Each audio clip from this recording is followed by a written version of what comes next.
Hey BookTube, it's Rebecca. Welcome back to my channel, Reading ID. Today we're going to be celebrating the book birthday of Ways to Make Sunshine by Renee Watson, and I'll also wrap up some of the other books that I read back in February for Blackathon. So for Blackathon, I read, 5 books, and 3 of them were middle grade books, 2 of which were arcs. So we'll start with those. And I've also read a graphic novel as well as a memoir, and I really enjoyed all of them. First up, I'll be talking about these 2 middle grade arcs that I read, both who are about young black girls who love to cook. So apparently that's a trending topic in tween middle grade lit. Ways to Make Sunshine. I have the arc because we were hoping to have her visit either my school or some other schools in my district, and unfortunately with the way the world has changed, that is not happening, but the book is still being released. And you might know Renee Watson from some of her a little more hard-hitting middle grade and YA stuff. You may have read Piecing Me Together or Watch Us Rise. The other book I have read by Renee Watson was co-written with Ilyasah Shabazz, Betty Before X. So I was excited that she's written some kind of shorter, more approachable books. Well, it's going to be a series. This is the first one that will be a little more accessible to my students who are elementary age. This book follows Ryan Hart, and she is navigating some changes in her family.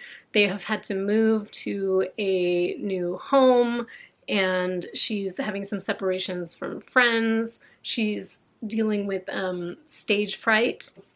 I'm excited to get this and the follow-ups into my library.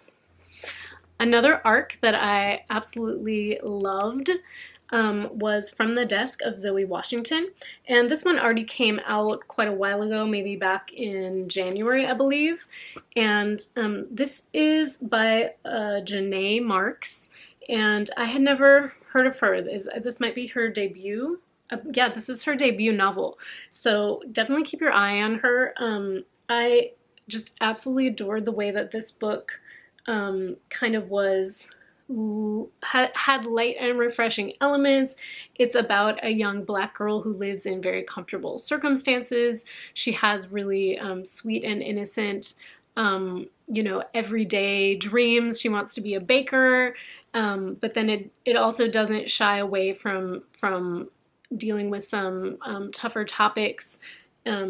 Notably, she kind of learns a little bit more about why her father, who's been absent from her life, is in jail, and it's kind of inspired by the Innocence Project. So you get this very nuanced look at her experience of just navigating everyday dreams, goals, friendships, as well as, trying to rebuild a important relationship in her life that's been taken from her because of, systematic injustice and mass incarceration. So highly recommend it for all ages. I mean, I really, I just raced through it. Like, I read it all in one sitting. I really wanted to know what would happen with her family. And that doesn't always happen for me with middle grade novels. By the way, if you're wondering, I was able to go over to my friend's backyard the other day and grab some beautiful roses. So I actually have more here. They just smell incredible. Look how giant this one is. It's like the biggest rose I've ever seen. And then this one right here is like, this one right here smells amazing. Another book that I read was Aya, and this is a graphic novel by Marguerite Bouet and Clement Aubry. Wow, French is not my language. Usually I look up authors' names before I try saying them.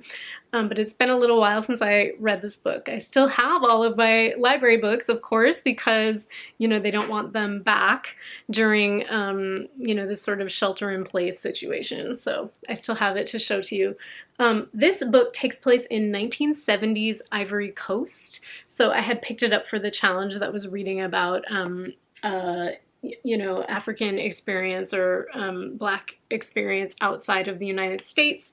And I personally had challenged myself to read a book that was set in Africa but not in Nigeria because I had read so many of those and not from other countries. So this was just a perfect sort of little window into you know, what was life like at that time. And, you know, you can see there's a lot of like partying and being at the beach and just like teenage shenanigans. And there was a lot of like really specific, interesting stuff about the culture there and food and like a commercial that was really popular at the time and just the way that teenagers kind of navigated dating and relationships and stuff.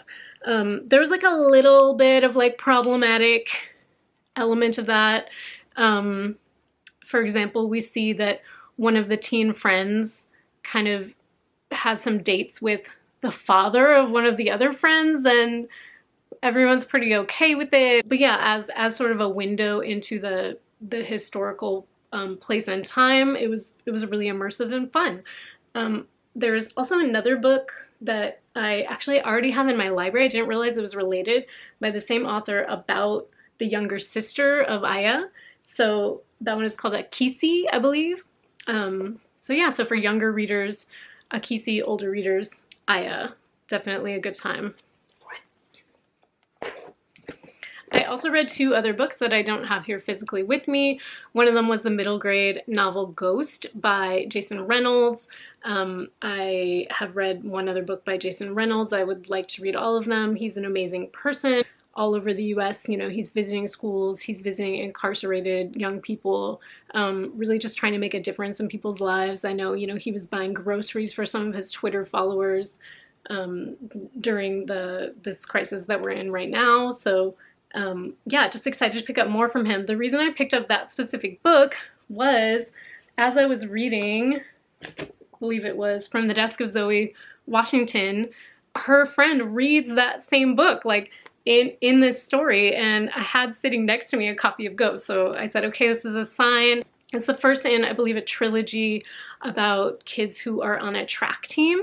So it was an interesting like sports book about a sport that I had not really read about. Each of the people has their own kind of complicated life, family, identity, and being kids, they don't necessarily like immediately have empathy and understanding for the struggles of other people. They're very caught up in their own struggles. So I think it will be really cool to follow through and read from the other characters' perspectives. Recommend that one. Finally, I read an amazing book. Let me pull up the full title of it. It's just been a little while since I read these. Invisible Man Got the Whole World Watching a Young Black Man's Education, and this was for the challenge of reading about the mental health experience. And I loved this book. Did I say it's by Michael Denzel Smith?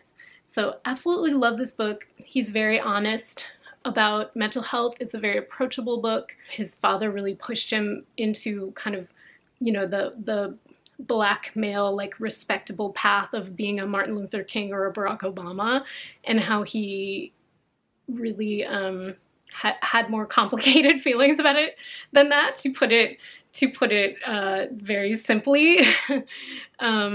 And yeah, and he also has a wonderful intersectional view. He was really drawn to journalism and to telling stories that would, you know, make a difference in the world, and I think he's just done that with this memoir, like, really beautifully. I don't think this is a book that I would have sought out and found, except for this prompt, you know, that I was specifically looking at lists of books about mental health and about masculinity from the Black perspective.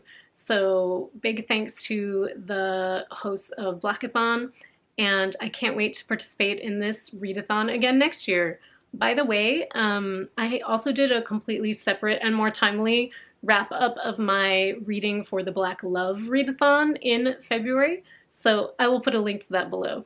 Okay, bye everybody, and we'll see you in the next video.